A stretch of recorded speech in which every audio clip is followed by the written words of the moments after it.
Today I want to teach you how you can start your small importation business. Now I'm going to take you step by step and show you how this can be done, and for you to see that this is something that anybody can do wherever you are. Now imagine a situation whereby you buy something as cheap as $2 from China, and you're selling it for as high as $10. Imagine the profit margin.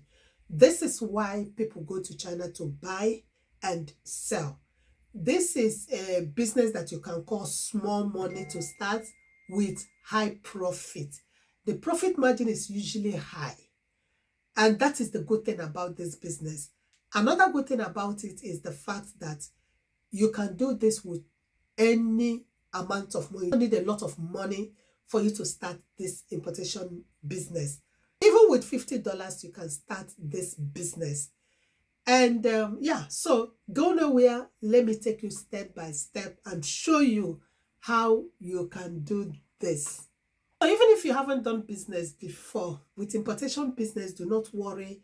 I am here to take you step by step and show you easy way out of this. Grab your tea and grab your seat and let us get into this ride together. You can see importation is good business and it is profitable business.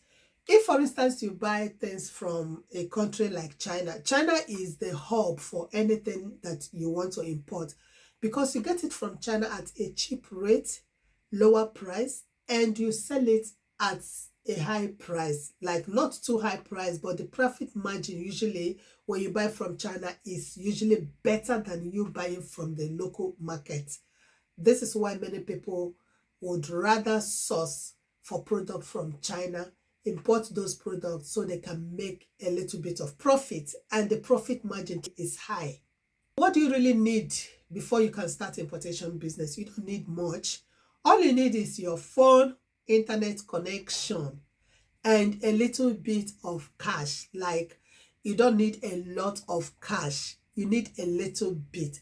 I said it before that with $50, you can import something from China and start selling. Yeah, that is how good it is. Now, with your phone and internet connection, you just go to a platform like Alibaba.com, you source for products, and you chat with the supplier. And when you reach an agreement with the supplier, you pay for the product, they ship your product for you, and you start selling. This is how easy importation is. Okay, so where are the best places that you can buy product from? Where are the best platforms that you can source for product? I keep mentioning Alibaba.com because Alibaba.com is amazing when it comes to sourcing out product for wholesale.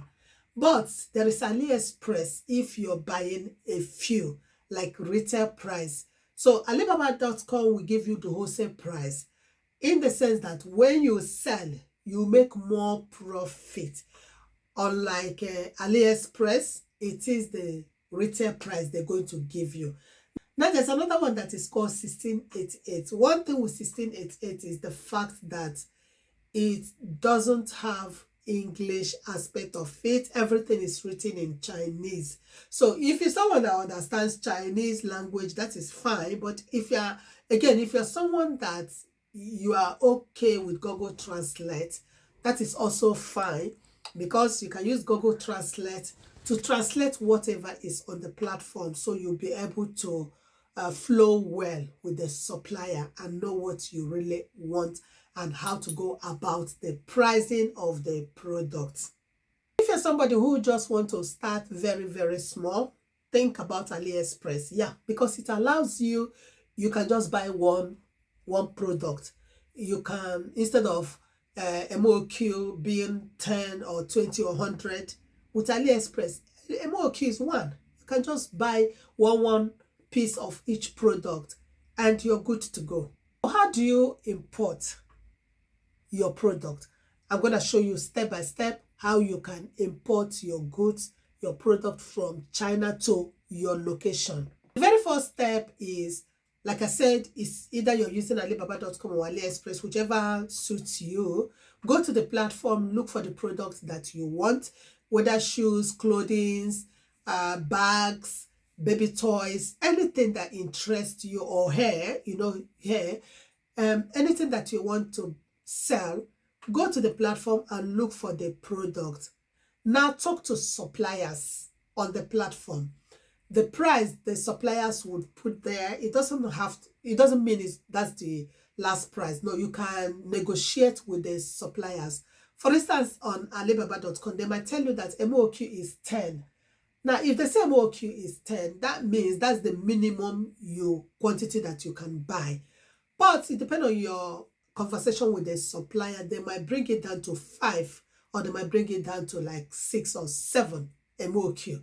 But the good thing is, the more you buy, the less money you pay. That is one good thing with Alibaba.com. So when they tell you MOQ is 100, just negotiate the price. So use that system on the platform and negotiate with the suppliers. Now, after you're done with suppliers, the next thing is for you to pay, right? So there are different ways you can pay. You can use Alipay. You can also use PayPal, depend on, and some actually would accept your local currency, because your local currency, by the time you want to pay with your local currency, it kind of converts the money to their own currency. So ask the supplier their mode of payment, which payment do they accept, and go with that. After the payment, the next step is the shipping. Yes. Some of the suppliers might tell you they have their own shipping companies, but so many a time, these shipping companies they have will be a shipping company like DHL, FedEx, and things like that. But if you have your own shipping company, give them the address of your shipping company, and they're gonna take your goods to your shipping company. And so that transaction of taking your goods to the shipping company, there might be a little bit of money involved for the transporting of your goods from their warehouse to the shipping company. So just talk to them, negotiate all of this with them, and know which one is best for you, whether using your shipping company or using their own shipping company. But if you're buying heavy goods, use your own shipping company and do it by sea, because by sea it costs less to ship by sea than it does to ship by air. So just check out which one is best for you and go with that. I see that this is very simple to do, like as simple as as simple as anything you can think of. You can see the steps are just straightforward, and so these are mistakes that you should try by all means to avoid if you want to go into importation. Number one mistake is do not buy what people do not want. That's why I always say make sure you buy things that add value to people. If you buy things that add value to people, you're going to sell it like that. But when you buy things that doesn't add value, it's not going to sell. So try and buy things that people are looking for, things that people need. Check out where you are, your vicinity. What do they really need that you can buy that can add value to them, and import that. So another mistake that I would advise you not to make is you trusting the supplier that you don't know. Just make sure you know the supplier very well. Make sure you know supplier very well. Chat with them at length. And don't just chat to one supplier and depend on that particular supplier. No, chat to at least 3 suppliers and compare the prices they are giving you and know which one is best. Don't relax on just one supplier and any price they give you, you're ready to pay. It doesn't work like that. And make sure if you are buying from Alibaba.com, make sure you pay the supplier via trade assurance. It is very, very, very important. Do not allow them to just give you a payment link outside of the platform. If they do, you might lose your money. I'm not saying every supplier is bad, but there are bad ones as well on the platform. So be very careful. So the third tip I'm going to give you, things you must not do, is do not forget your shipping cost. Now, why do I say this? Many people, when they import their goods, all they check is the cost price, and then from the cost price, they now decide how much they want to sell the goods. They will totally forget to add the shipping cost, because you cannot just buy things that you want to sell and not add all the expenses in that product before you will now be able to know how much you want to sell it, right? So shipping cost is very important. Don't forget to add your shipping cost before you do the subtracting to know how much you want to sell the product. Very important. Otherwise, if you don't do this, you're going to be at a loss. Now that we got all of that out of the way, the big question is, how can you now sell your product? Now you've done your importation, your goods have arrived, you are looking at your goods, you're happy. Now the thing is, how can you now sell those goods? We know that social media is big and huge now, yeah? So whatever product you have to sell, whatever thing you're selling now is social media. Post your product on Facebook, YouTube, Instagram, TikTok, any social media platform you have. Use it as a tool to market your product. You'll be shocked. People will watch your videos and they'll contact you and say, oh, how much are you selling that bag? Or that shoe, how much is it? Or that necklace, how much is it? This is one way you can sell your product.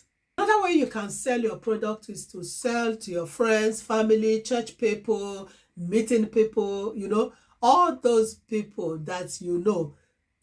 Tell them about your product. Tell them you started this importation business. Tell them what you have imported. Tell them how much it is, and they will patronize you. Unless you tell them, they would not know.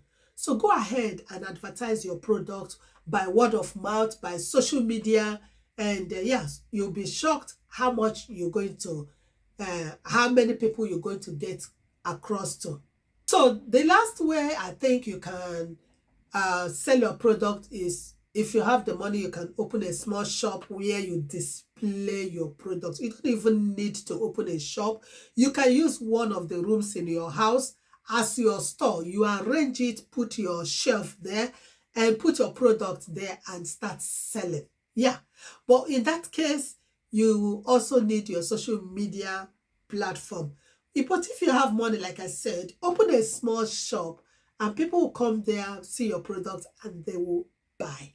So when you are doing all of this, do not forget your packaging. Packaging is very, very important when it comes to buying and selling. When it comes to you selling your product, make sure your packaging is right. Why do I say this? We love beautiful things. When you have beautiful packaging for your product, people will like it and they will buy from you. So this is where I'm going to wrap it for today. If you have learned something from this video, please do not forget to subscribe to the channel. Also, do not forget to like, save, and share the video. Yeah. Until next time, I will hope to see you. Take care and bye.